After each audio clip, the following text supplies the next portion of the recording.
Yo, what is up guys? Welcome to another episode of No Train, No Gain. I was back in the studio for this one. I was presented with the choice of, do I want to sweat buckets outside in the glorious sunshine weather that we're having at the minute, or do I want to sweat buckets in the studio? And it was actually cooler in the studio, to be honest.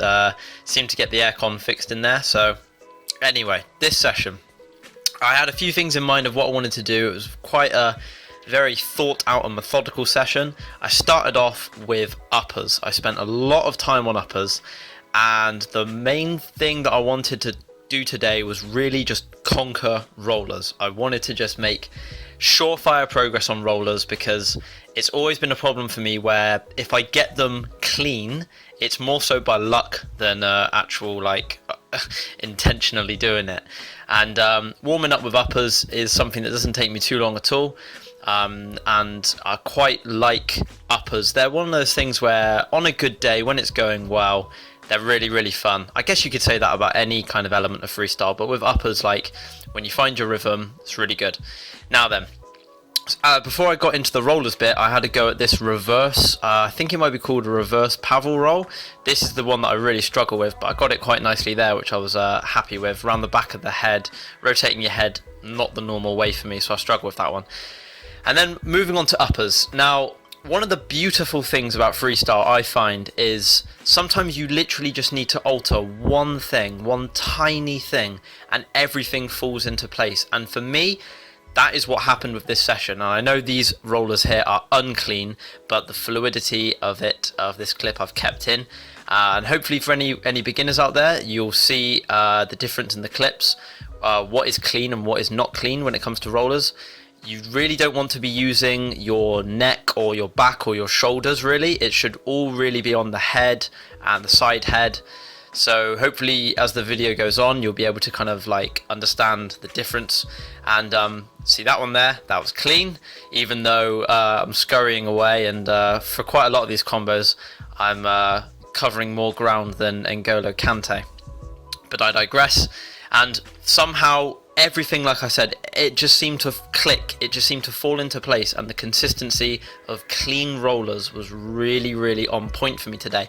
Very ambitious end to that one though, with like a 360 to top head, and even when I dropped it, I went straight back into it. Didn't have to think too much about it.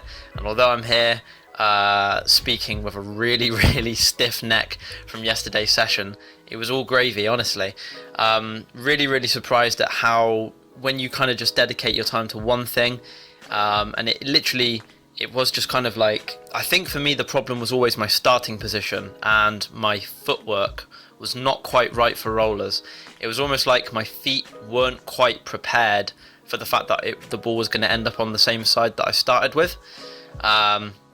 And once I kind of eradicated that, it all just fell into place really nicely. And as you can see, I'm getting kind of a bit more confident, I guess, with then some of the combos that I'm trying. Trying to get two rollers though, in a combo when there's lots of stuff in between them, was proving quite a challenge for some reason. It was almost like I delayed it too much, and then the overthinking kind of led to it kind of getting a little bit disrupted. But the initial starting of combos with a clean roller was really good. And another thing that I think I altered as well without even realizing it was I often started with rollers on my back, and then it would go onto my side head, and then I'd do the roller. But I think for me, this was actually quite difficult, because I think actually when you start with it on your back, there's just too much spin on the ball, there's too much pace, it's harder to control and harder to recover from when it does end up spinning on the side of your head. So maybe have a little play around with that. Some people like to start with it on the back so you can get the momentum going and you get your head moving in that motion. Other people like to start on the ear. I think I'm definitely going to be starting on the ear, or side head, or however you want to call it.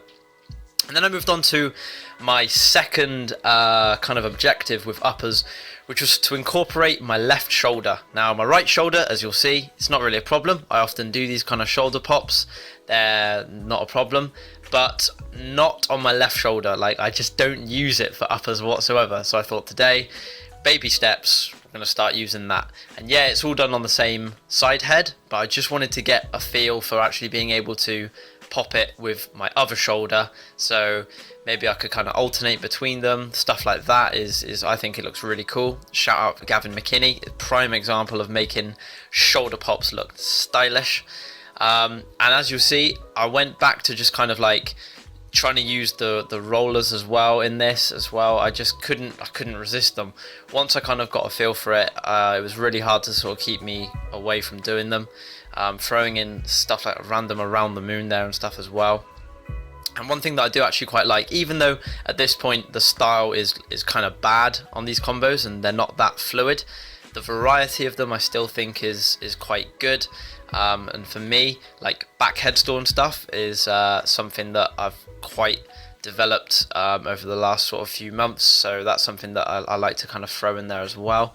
And yeah, the uppers front, really big success. Then moving on to the kind of last, I think like quarter of the session, you can see how enthusiastic I look. It is my old nemesis, sit downs, and slipping back into some bad habits here. The style is not great, scrappy crossovers and stuff, but I wasn't really focusing too much on the combos with this sit session. Primarily I wanted to do some stuff with reverse Dameto. It was something that I'd kind of not tried in a while, so I had a few ideas of stuff I wanted to do with that. This combo looked a lot better, and I like the fact that it ended with a sitting clipper as well. That's a really nice move when you get them to kind of fling up quite high. I quite like that. And then reverse Dameto stuff, I'm trying to think actually what I did. Reverse Dameto to Abdullah, that was new. And then also I think inside shin stalls kind of become like, if anything, inside shin stalls become easier than normal shin stall, which is strange. That move there, I'm not such a big fan of actually, the around the world after reverse Dameto. It just doesn't feel right. And then this little set of transition here, yeah, that was cool. And then I left the original audio on for this because I tried this at the end of the session, and I thought, oh, actually, I'm quite flexible. It's going quite well here. How am I doing this? And then lo and behold, cramp strikes.